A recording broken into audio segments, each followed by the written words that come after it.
Did you know that in the year 2000, in a small village without electricity, we powered a tiny TV using a car battery?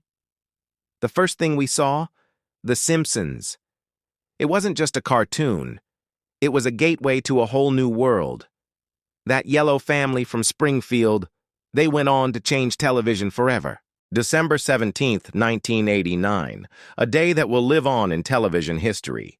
That's when The Simpsons first aired. It was more than a cartoon. It was a cultural phenomenon. And today, we're going to take a trip down memory lane to explore the story behind this iconic show. But before we dive in, here's a fun fact to get you in the mood.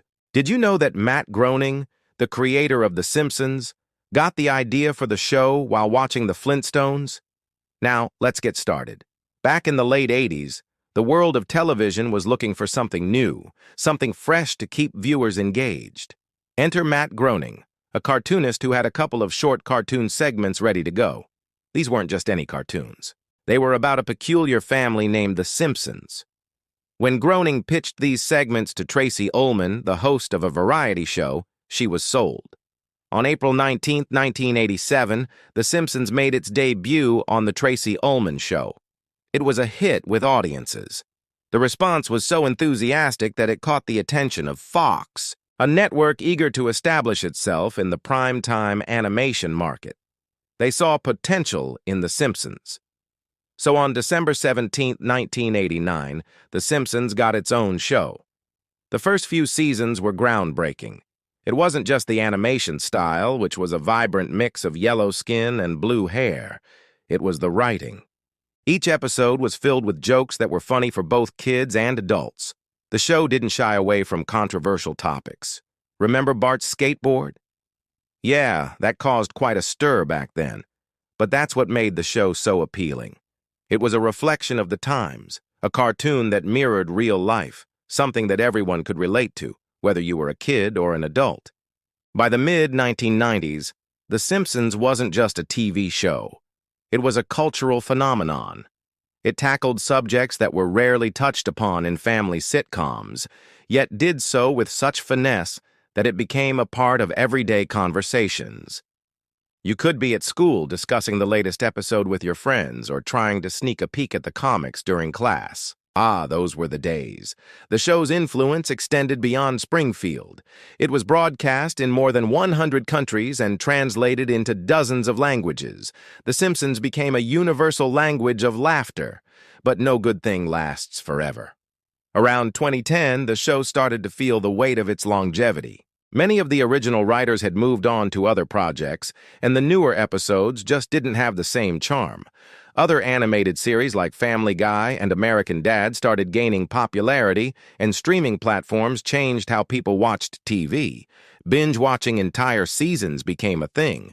People didn't tune in every week anymore. They wanted to watch at their own pace, their own time. As a result, viewership dropped. For many longtime fans, the magic was fading. Despite the decline in popularity, The Simpsons continued on. It became a victim of its own success, churning out episodes just for the sake of keeping the show alive. The quality wasn't the same, but for some, it didn't matter. They'd been with the show for decades, and they'd stick around till the very end. And the end came in May 2025 after an incredible 36 seasons and 790 episodes. The final episode, titled Springfield Forever, was a fitting tribute to the characters and stories that had defined generations. It was a celebration of everything that made The Simpsons great. As the episode aired, fans worldwide shared their memories and favorite moments under the hashtag #ThankYouSimpsons. So why did The Simpsons fail? Well, it didn't fail. It just ran its course.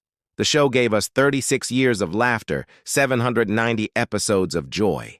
It introduced us to characters that became part of our lives: Homer, Marge, Bart, Lisa, and Maggie.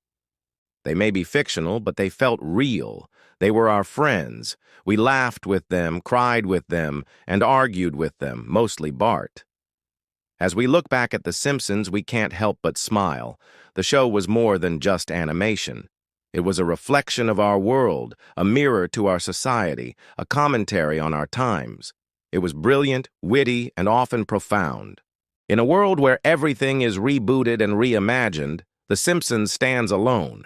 Its impact on pop culture is undeniable. It paved the way for animated shows to tackle complex themes and still make us laugh. So thank you, Matt Groening, for giving us The Simpsons.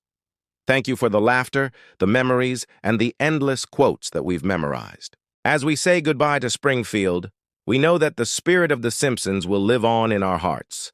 And whenever we hear "dough" or "woohoo," we'll smile and remember the show that made us laugh until our sides hurt.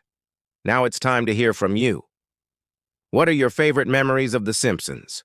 What character did you relate to the most? Share your thoughts below. And don't forget to like this video and subscribe for more entertaining content. Thanks for watching.